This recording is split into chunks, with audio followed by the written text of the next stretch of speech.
Hello everyone, welcome to the course structure analysis. I am Dr.S.Pachaiappan, Assistant Professor, Department of Civil Engineering, Aditya University. So today we are at the 70th lecture. So far we have discussed about the moment distribution method. So in 70th lecture, we are going to discuss about the Clapeyrons theorem of three-moment equation. So as we know that to solve the continuous beams and portal frames, we have multiple methods. For example, a slope deflection method, a moment distribution method, a Canis method, flexibility matrix method, stiffness matrix method. So likewise, the Clapeyrons theorem of three-moment equation also is one of the method to solve the continuous beams. Now, what is the advantages of this method? Like a moment distribution method, this method also is very simple and easy. And this is the method which is invented or it was developed long back ago. So, we will see what are the concept of this method, how to apply this method to the continuous beams, and also in the upcoming lectures we will solve the numerical problems. So, at the end of this lecture, the student can able to understand the concept and also derive the three-moment equation for a continuous beams. So, you can see here the theorem of three-moment was developed by the French engineer Clapeyron. So, the name comes from the name of the engineer itself, that is a Clapeyron, in 1857. So, it's almost more than the century before this method was invented, and this equation is a relationship that exists between the bending moment at three adjacent support in a continuous beam. So, at that time we can able to take two spans of the continuous beam. This is applicable to any two adjoining spans of a continuous beam and can be repeatedly used for other two adjoining spans. And also for n number of spans, we are going to consider the n minus 1 simultaneous equations may be written which give the solution for the redundant moments at the support along with the condition of statics. So, it's possible to solve n number of spans also. Okay, how many equations are required? The number of spans minus 1.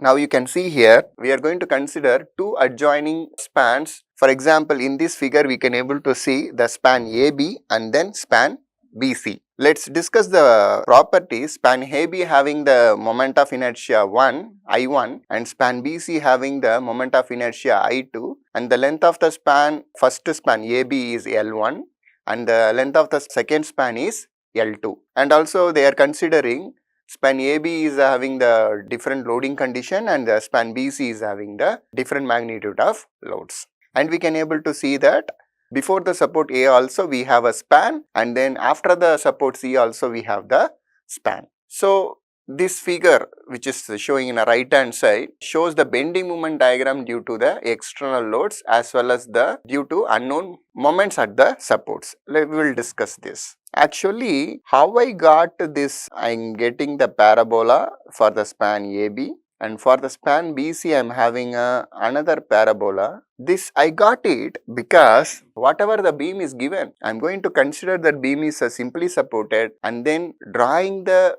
positive bending moment diagram because of the load. So, this bending moment diagram is due to given load.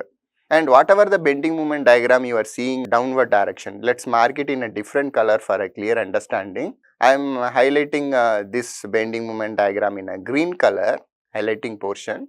This is the bending moment diagram due to the support moments, and this is the red color is indicates the bending moment diagram due to the load. And also this bending moment diagram going to have the centroidal distance. Okay. So, that centroidal distance also here marked here, which is L by 3, that is a triangle means we are going to have the centroidal distance 1 by 3 and then 2 by 3. So, that is what marked here. Now, these moments are sagging moment is considered as a positive. Okay. So, in this case we are going to consider sagging moment is a positive moment.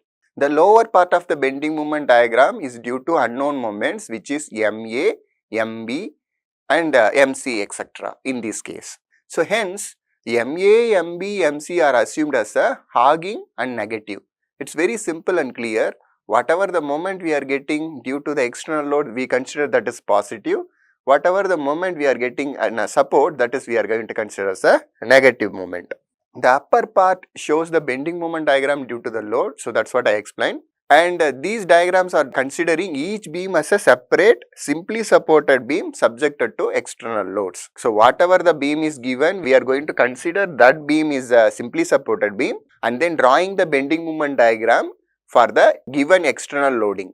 Once it is over, then we are going for a bending moment diagram because of the support moments. So that is the concept. Now you can see, let A1 and A2 be an area of bending moment diagram due to load on a simply supported span AB and BC, and then X1 and X2 are their centroidal distance from A and C respectively. So what does that mean?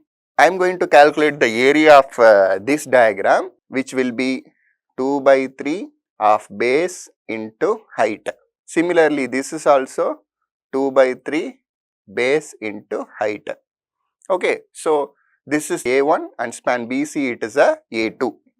Okay, and then I am going to consider the centroidal distance of first diagram is X1 and centroidal distance of the second diagram is a X2. Now, in order to solve for the unknown moments, we need an additional equation. From the figure below, it can be seen that the slope at B, whether to the left or right, it is the same. So, what does mean? You see this diagram, the bottom diagram. Here what they are telling, the theta BA is equal to theta BC, because since B is the intermediate support and we are going to have the same theta.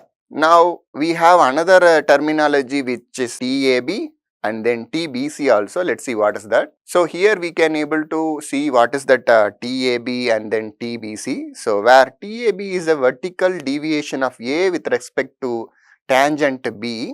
So the tangent, this is a tangent B, and then the TCB is a vertical deviation of C with respect to tangent B. Okay. Now we know that the theta BA is equal to theta BC. So the slope at B for span BA and BC respectively are same due to the continuity at B. This is also known as the compatibility condition. So this is the condition for compatibility.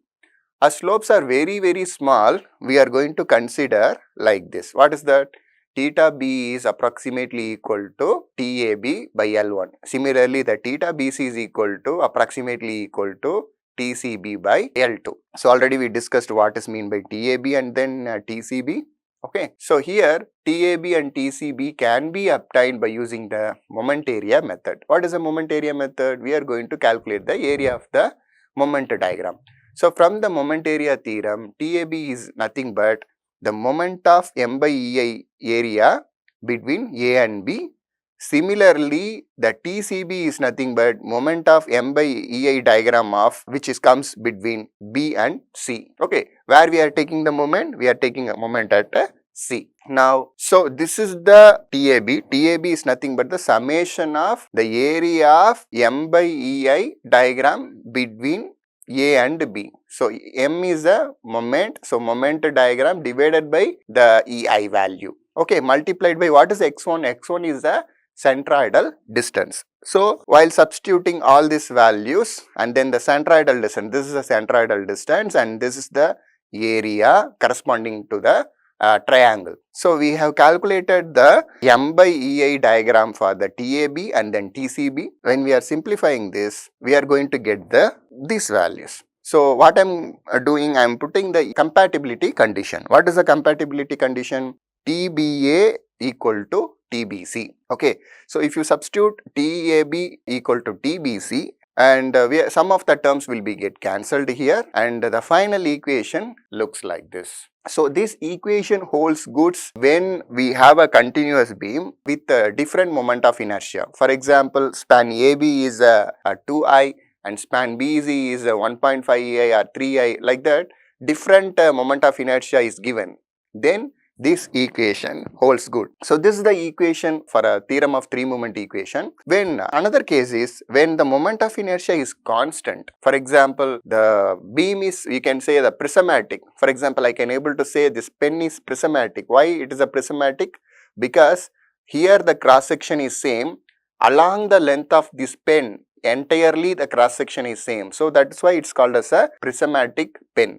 Similarly, if the beam is prismatic, it's having the uniform cross section for span AB, span BC or span CD, then we can go for the second equation. If it is not, for example, I will draw here, this is the span, let's say this is A, B, C. For example, moment of inertia for this is 1.5 times of I and this is for 2 times of I. In that case, I am going to use this formula. What is this formula is helpful? This formula is nothing but, for example, A, B, C. For example, here moment of inertia is I and the span BC also the moment of inertia I. Then this formula I am going to use. Okay, so this is a very simple derivation. By using this formula, directly we are going to calculate the end moments. So as a summary, what we have learned from this lecture, we have learned how to derive the derivation of 3 moment equation.